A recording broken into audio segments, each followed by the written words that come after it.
Hello साथियों, welcome to planet 4। आप सभी को प्लेनेट 4 विक्रम का नमस्कार।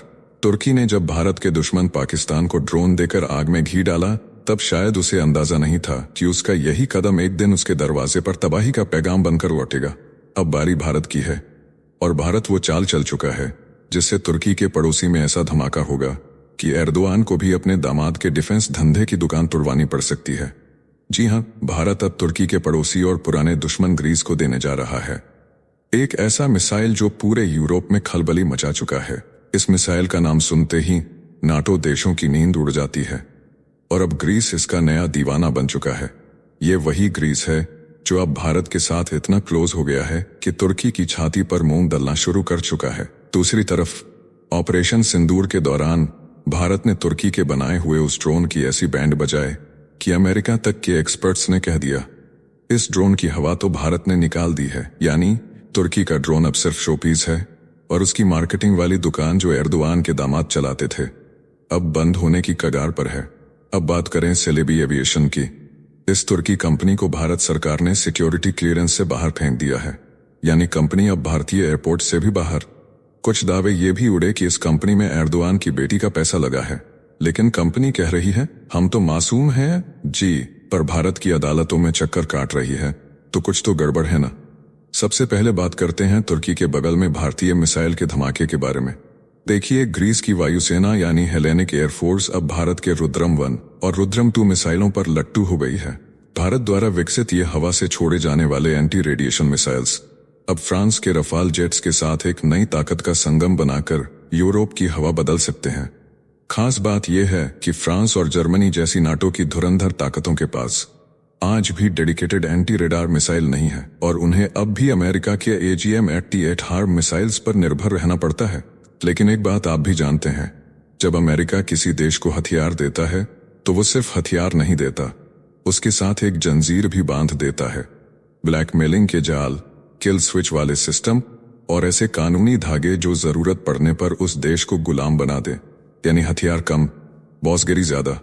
अब यूरोप के देश भी समझ चुके हैं, अमेरिका से लेना मतलब खुद को गिरवी रखना, और यही वजह है कि अब उनकी नजरें भारत के दमदार, स्वतंत्र और बंधन मुक्त मिसाइल सिस्टम पर टिक गई हैं, क्योंकि भारत का कोई भी हथियार न किसी एजेंडे से जुड़ा है, न किसी दबाव से। भारत के मिसाइल सिर्फ सस्ते ही नहीं बल्कि दिमाग उड़ाने वाले धमाके करने में भी एक्सपर्ट हैं। पाकिस्तान की छाती पर बैठकर ऑपरेशन सिंदूर के दौरान जो तबाही मचाई गई, वो मिसाइलों की सटीकता और ताकत का लाइव डेमो था, और इस डेमो ने पूरी दुनिया को चौंका दिया। अब यही कारण है कि भारत के हथियारों की इंटरनेशनल डिमांड में तगड़ी उछाल आ रही है। भारत की रक्षा अनुसंधान संस्था DRDO द्वारा बनाए गए रुद्रम मिसाइल अब इंडियन एयरफोर्स के रफाल और तेजस MK-1A जेट्स पर एक्शन में दिखेंगे, और इसी से उत्साहित होकर ग्रीस ने भारत के साथ बातचीत शुरू कर दी है। हाल ही में भारत और दसॉल्ट एविएशन के बीच एक समझौता हुआ था, जिसमें रफाल जेट्स पर मेड इन इंडिया हथियार लगाने की बात तय हुई थी। ग्रीस इसी रास्ते से आगे बढ़ना चाहता है। तुर्की की दादागिरी को लगाम देने के लिए ग्रीस ने पहले ही फ्रांस से राफेल लड़ाकू विमान खरीद लिए हैं। लेकिन अब सवाल है, क्या सिर्फ राफेल से बात बनेगी? जवाब है बिल्कुल नहीं। अब ग्रीस को चाहिए एक ऐसा मिसाइल जो हवा में नहीं, तुर्की के घमंड को जमीन में गाड़ दे, और यहाँ भारत का रुद्रम मिसाइल बनता है गेम चेंजर। जी हाँ, ग्रीस की नजर अब भारत के इस शिकार खोजने वाले शिकारी मिसाइल पर है, जो दुश्मन के रडार सिस्टम को चीरकर उसे अंधा बना देता है। आज मिसाइल एक्सपोर्ट में भारत की रफ्तार इतनी तेज है कि पुरानी हथियार माफियाओं की सांसें फूली पड़ी हैं। ब्रह्मोस से लेकर पिनाका और अब रुद्रम, भारत एक एक करके दुनिया के टॉप डिफेंस एक्सपोर्टर्स को टक्कर देने लगा है। अब वक्त आ गया है कि सरकार इस सेक्टर में और भी तगड़ा इन्वेस्टमेंट करे, क्योंकि जो काम कभी अमेरिका, रूस और चीन करते थे, अब वो भारत करने की तैयारी में है। भारत के रुद्रम 1 की रेंज है 100 से 250 किलोमीटर और रुद्रम 2 की रेंज है 300 किलोमीटर। इसकी स्पीड सुपरसोनिक और हाइपरसोनिक है। निर्माण कर रही हैं Bharat dynamics limited, Bharat electronics limited और अदानी डिफेंस एंड एरोस्पेस। अमेरिकी मिसाइल AGM-88 हार्म की कीमत है $1 से $2 मिलियन प्रति यूनिट। वहीं भारत का रुद्रम मिसाइल सिस्टम ग्रीस को लगभग 10 से 15 करोड़ रुपए प्रति यूनिट में मिलेगा। अब ग्रीस के साथ शुरुआत के बाद जर्मनी, पोलैंड और अन्य नाटो देशों की नजरें भी भारत के इस घातक लेकिन सस्ते विकल्प पर टिकी हैं। उधर भारत और पाकिस्तान के बीच हुए हालिया युद्ध में तुर्की के बायरकतार और यहाँ 3 कामिकेज ड्रोन को भारतीय सेना ने ऐसे गिराया जैसे गाजर मूली काटी जाती है। नतीजा यह हुआ कि तुर्की की पूरी डिफेंस इंडस्ट्री की पोल खुल गई और दुनिया ने समझ लिया कि एर्दोगन के दामाद का यह डिफेंस साम्राज्य दरअसल सिर्फ प्रचार का बुलबुला था। तुर्की ने पाकिस्तान को अपने लेटेस्ट ड्रोन यहाँ 3 कामिकेज भेजे थे, जिन्हें पाकिस्तान ने भारत के खिलाफ इस्तेमाल किया। लेकिन भारत की तैयारियों और एयर डिफेंस सिस्टम ने इन ड्रोन को एक भी बार सफल नहीं होने दिया। कोई भी ड्रोन अपने लक्ष्य तक पहुंचने में कामयाब नहीं हुआ। नतीजतन तुर्की की डिफेंस इंडस्ट्री का विश्वास अब अंतर्राष्ट्रीय स्तर पर डगमगाने लगा है। इस बार ऑपरेशन सिंदूर के दौरान भारत ने एक बात साफ साफ दुनिया को दिखा दी। हमारा एयर डिफेंस सिस्टम अब बच्चों का खेल नहीं रहा, यह अब दुश्मन की नींद उड़ाने वाली ताकत बन चुका है। और इस पूरे ऑपरेशन का सबसे बड़ा हीरो आकाश मिसाइल डिफेंस सिस्टम। यही वो सिस्टम है जिसने तुर्की के घमंड को धुएं में उड़ा दिया। जो ड्रोन खुद को आकाश का बादशाह समझते थे, उन्हें भारत के आकाश सिस्टम ने ऐसा गिराया कि उनकी ड्रोन मार्केटिंग इंडस्ट्री को झटका लग गया। अब सोचिए, आर्मीनिया, जिसने तुर्की के लाडले अजरबैजान से तंग आकर भारत की शरण ली, वो अब भारत से आकाश मिसाइल डिफेंस सिस्टम खरीद रहा है, क्योंकि उसे अब पता चल चुका है कि तुर्की के ड्रोन का इलाज सिर्फ भारत के पास है। जैसे ही भारत ने आर्मीनिया को ये सिस्टम देना शुरू किया, अजरबैजान की हालत पतली हो गई। अब वो युद्ध की धमकी नहीं, शांति की भीख मांगने की स्थिति में है, क्योंकि जिसे वो अपना गेम चेंजर मान रहा था, वही ड्रोन अब भारत की मिसाइलों के आगे खिलौना बन चुका है। सबसे बड़ी बात, अब दुनिया की आंखें खुल रही हैं। तुर्की की ड्रोन इंडस्ट्री जो अभी तक अरबों डॉलर कमा रही थी, उस पर भारत ने ऐसा ग्रहण लगा दिया है कि अब वहां भी मंदी की मंदी शुरू हो गई है। अमेरिकी डिफेंस एक्सपर्ट माइकल रूबिन ने लिखा है कि बायरकतार ड्रोन का नाम पहले अजरबैजान और आर्मेनिया युद्ध में खूब उछला था। तब इसे इजरायली टेक्नोलॉजी के साथ मिलाकर इस्तेमाल किया गया था और कमजोर सैन्य ताकत वाले देश पर विजय हासिल की गई थी। उसी जीत के नाम पर तुर्की ने अपने ड्रोन की ब्रांडिंग दुनिया भर में कर डाली।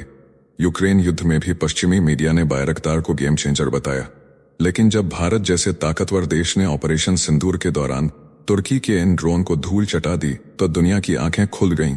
भारत की सेना ने तुर्की के हर हथियार को बेअसर साबित कर दिया। रिपोर्ट्स के मुताबिक एर्दोगन के दामाद के नेतृत्व में चल रही बाइकर कंपनी को अब कई देशों से ड्रोन डील रद्द होने की आशंका है। अफ्रीकी देशों से लेकर मालदीव तक जो देश तुर्की से डील कर रहे थे, अब पीछे हट रहे हैं। इस करारी हार के बाद एर्दोगन को अब केवल इस्लामी देशों का सहारा रह गया है, जहां वह अपने धार्मिक प्रभाव के दम पर ड्रोन बेचने की कोशिश करेगा। इस बीच सोशल मीडिया पर यह खबर तेजी से फैलने लगी कि तुर्की राष्ट्रपति एर्दोआन की बेटी सुमे एर्दोआन सेलेबी कंपनी की मालिक हैं। इस कंपनी के सिक्योरिटी क्लियरेंस को भारत सरकार ने हाल ही में रद्द कर दिया, लेकिन कंपनी ने इन सभी दावों को सिरे से खारिज कर दिया। सेलेबी एविएशन इंडिया ने कहा कि कंपनी का स्वामित्व सेलेबी ओब्लू परिवार के पास है और इनका किसी भी राजनीतिक संगठन या विदेशी सरकार से कोई नाता नहीं है। देखिए, एक बात तो अब बिल्कुल साफ है, यह कंपनी जितना खुद को भोली, मासूम और शरीफ बताने की कोशिश कर रही है, उतनी यह अंदर से दूध की धुली नहीं है। क्योंकि अगर सब कुछ ठीक होता तो भारत सरकार यूं ही इसका सिक्योरिटी क्लियरेंस कैंसिल नहीं करती। कुछ तो ऐसा हुआ है, कुछ तो ऐसा पकड़ा गया है जिसने भारत सरकार को सतर्क कर दिया। हो सकता है कि आगे चलकर यही कंपनी आतंकियों के लिए बैकडोर एंट्री बन जाती। हो सकता है इसकी पहुंच भारत के सबसे संवेदनशील एयरपोर्ट्स तक हो जाती और वहीं से देश की सुरक्षा में सेंध लगती। लेकिन भारत अब पहले की तरह इंटेलिजेंस रिपोर्ट को नजरअंदाज करने वाला देश नहीं रहा। भारत अब वही करता है जो सर्जिकल स्ट्राइक वाले डीएनए से आता है, पहले पहचानो फिर साफ करो। कंपनी ने कहा कि उसकी मूल कंपनी का 65% हिस्सा Canada, America, United kingdom, Singapore, संयुक्त अरब अमीरात और पश्चिमी यूरोप के संस्थागत निवेशकों के पास है। जर्सी में रजिस्टर्ड फंड एक्टेरा पार्टनर्स 2LP के पास 50% हिस्सेदारी है, जबकि 15% अल्फा एयरपोर्ट सर्विसेज BV के पास है। कंपनी ने साफ किया कि हम तुर्की की संस्था नहीं है, न ही किसी विदेशी राजनीतिक रिश्ते में बंधे हुए हैं। हम पूरी तरह पेशेवर ढंग से काम करने वाली ग्लोबल एविएशन सर्विस कंपनी है। अब यह कंपनी अपनी फाइल लेकर भारत के कोर्ट का चक्कर लगा रही है। सेलेबी एविएशन के पास दिल्ली, मुंबई और चेन्नई समेत देश के 9 बड़े एयरपोर्ट्स पर हाई सिक्योरिटी ग्राउंड हैंडलिंग और कार्गो संचालन का जिम्मा था। यह ऐसे सेक्टर हैं जहां पर हर एक गतिविधि सख्त निगरानी में होती है। भारत सरकार के मुताबिक यह जिम्मेदारी अब ऐसे हाथों में नहीं रह सकती जो पाकिस्तान और तुर्की जैसे देशों से परोक्ष रूप से जुड़े हों। इस मामले में Bureau of Civil Aviation Security ने तुरंत प्रभाव से कंपनी की अनुमति रद्द कर दी। भारत ने साफ कर दिया है कि अब वह सुरक्षा मामलों में किसी भी विदेशी कंपनी को ढील देने वाला देश नहीं रहा। इस वीडियो में फिलहाल इतना ही। जल्द मिलते हैं एक और नई अपडेट के साथ। जाने से पहले वीडियो को लाइक करके चैनल को सब्सक्राइब कर लें।